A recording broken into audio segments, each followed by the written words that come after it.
We're going to get straight into it with a debate about what I'd argue could lead to the end of Western liberal democracy, the reintroduction of blasphemy laws. A man has been found guilty of a religiously aggravated public offence after burning a Koran outside the Turkish consulate in London, in a case that has sparked fierce debate about freedom of expression. Hamid Koskan shouted anti-Islamic slurs as he set the text alight in Knightsbridge in February, and footage showed passers-by confronting and attacking him. The 50-year-old argued it was a protest against President Erdogan and a lawful act of free expression, but the court ruled his actions caused harassment and distress. Joining me now to discuss whether the burning of religious texts should be illegal is the broadcaster and political commentator Fahima Mahomed and campaigns officer at the National Secular Society, Alejandro Sanchez. Welcome to both of you. Lovely to see you. I got those names perfectly right. Alejandro was the one I was very proud of particularly. So welcome. Obviously, you're both familiar with this particular case. Fahima, if we could start with you. Do you understand people's concerns about this conviction? I do to an extent, but I actually don't understand why people would like to have something which historically is so sinister.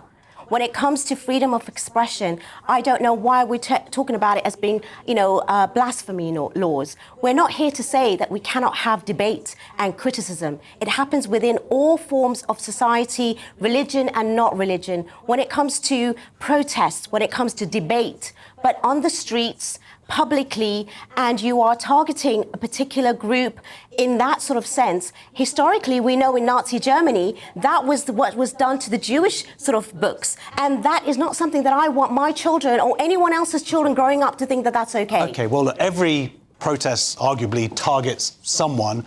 But do you agree with that? Do you understand why people are very wary and concerned about this decision?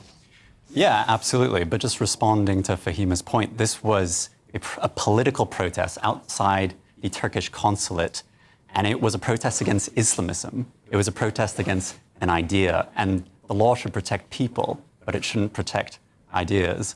And Hamid was motivated by the Islamization of Turkey.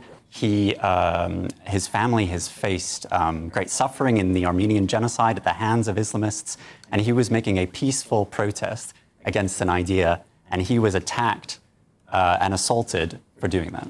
Yeah, I don't think it's peaceful. Well, OK, well, you said that you don't understand why people might not like it, but we don't have to like I don't like pro-Palestinian marchers being out there shouting for jihad or shouting for a global intifada. Yeah, and they have been, convicted for certain things like that. Well, if it's incitement for hatred, but do you think the burning of a book is actually inciting hatred, inciting violence? Absolutely. I would be against any religious text to be burnt, not just the, Quran, because Islamism is an extreme.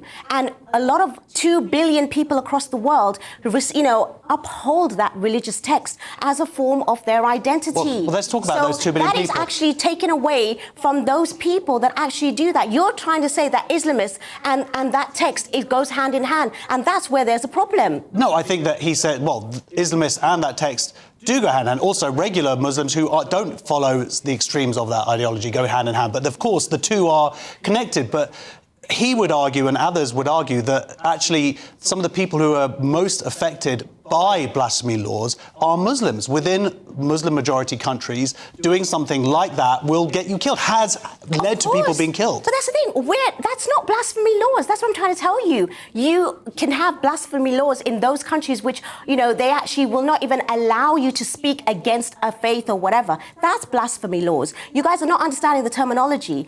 But the fact that it leads to hate and incitement, I'm talking about the laws that are existing in this country that protects all faith. And I think that, Britain is one of those few democracies which is soft secular and the best in the world that actually has a sort of, a tolerance for all faiths and actually protects even the minorities. But the other people, of course, that we have to tolerate is people who don't have any faith, right? Faith and no faith. That's what I'm saying. Exactly. No, but the point is that there are people out there who don't believe in Allah or God or Jesus, but they have the right. But they have the right to express even their hatred of those ideologies. They can express it, but not in that way. Because I wouldn't. If you have a child tomorrow, they don't like something, they don't, want anything to, happen in the way they want, so they can go and burn what the other person cares about. Yes, they can. That's the law in this country. What we are fighting antisocial behaviour. We are trying to set a standard and a precedent. So now this is not about. So if you don't mind, could I ask you a question? Sorry. Do you think, if it's antisocial, that if someone went to a Harry Potter convention and burnt a Harry Potter book, do you think that they should be arrested and be convicted? You can't compare a religious text to that. No, but if it's antisocial, if it's about burning a text... It is antisocial, absolutely. But for some people, do you understand? Like, I know you believe in the word of... I understand that, but at the end of the day, I would respect the fact that that person that's going in there in public, burning whatever it is that someone else likes, it shouldn't be happening. That's what we have. It's not about whether it should be happening. The question is, it can happen because we have the laws that should protect and do protect people for it. It can't happen. Well, it does happen. The Public Law Order and the Equalities Act and all of this humanitarian acts that are there, it does protect people, whether it's of faith and no faith. This is not just about people of my faith. So, Alejandro, are atheists protected here? Their rights to protest an ideology that they fundamentally disagree with? Well, Hamit's right to freedom of expression certainly wasn't protected in this case. What I would say to Fahima is that the CPS and the judge, they both acknowledged that damaging a religious text is not in itself a crime. But what we have here is a Public Order Act being repurposed as a proxy blasphemy law. And it seems like because Hamit was attacked by a knifeman for expressing his views, that is, at least in part, the basis on which his conduct has been deemed disorderly. So this is victim blaming. It's creating a heckler's veto that encourages violent reprisals. And it's a means of appeasing religious fundamentalists. And as we can see, it's sort of depressingly predictable. Hamit Koskin received an Osman warning from the Metropolitan Police at 2 a.m. last night. There is an imminent threat against his life. So when you try to appease fundamentalists, they're just emboldened. Well, there's an argument, Fahima. There's an argument that this is actually offensive to regular Muslims. The idea that a regular Muslim wouldn't be able to respond without violence towards someone burning what they consider to be a holy text. I do not condone that. Like, we have to protect them from their own violence. No, at the end of the day, I do feel that that response should not have been. I do not think that anyone who, doesn't like what he did should have done that. That's absolutely incorrect.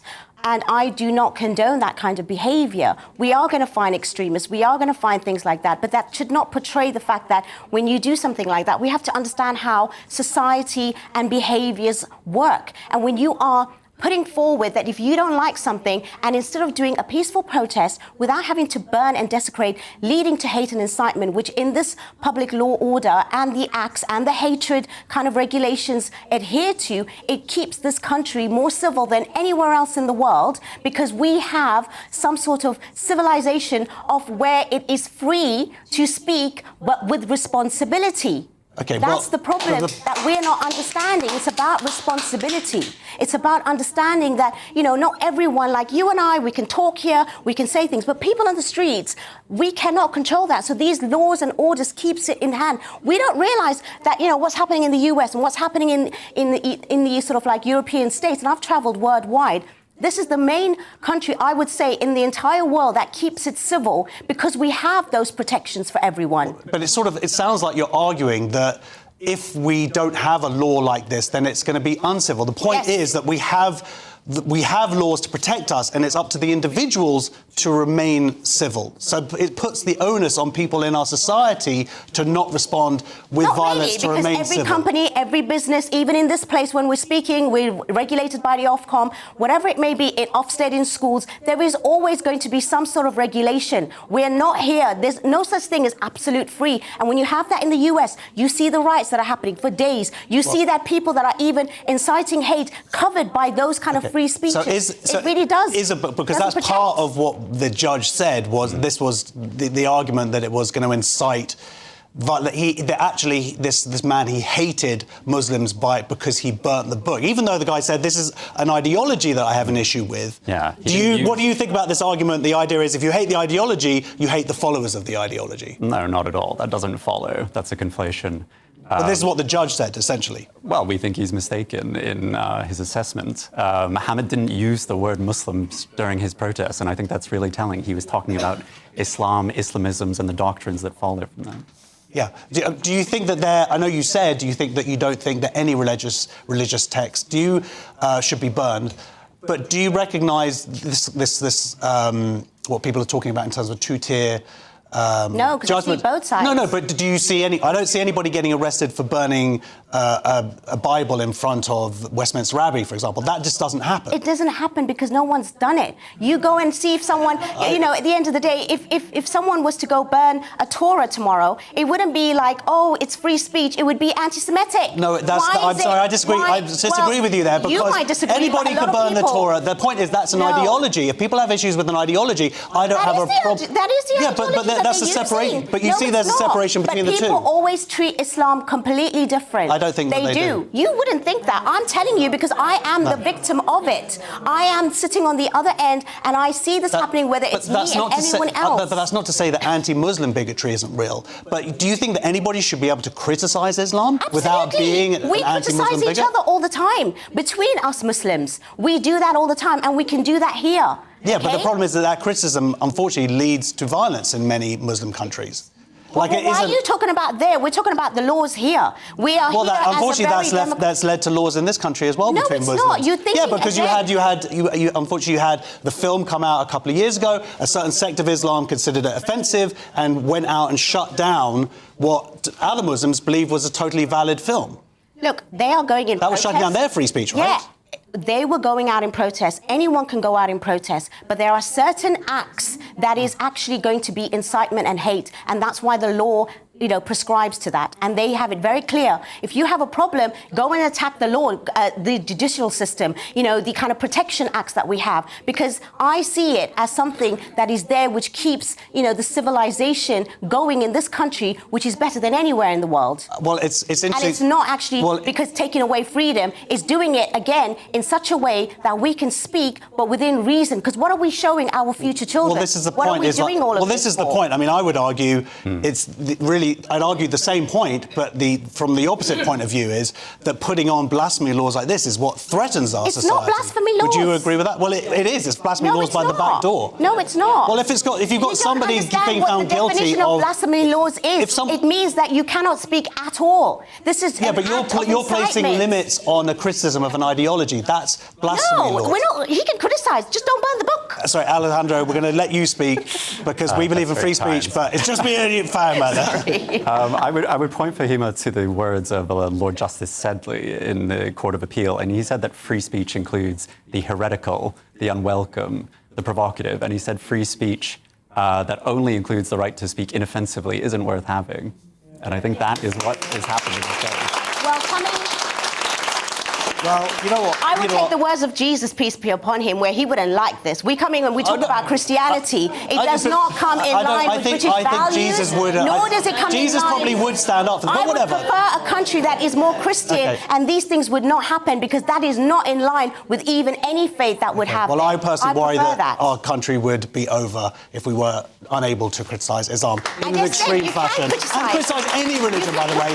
Any religion. But anyway, I'm going to go and burn my copy of Da Vinci Code. But I want to give a big thank you very much to my guests, the political commentator Fahima Mohammed and campaigns officer at the National Secular Society, Alejandro Sanchez.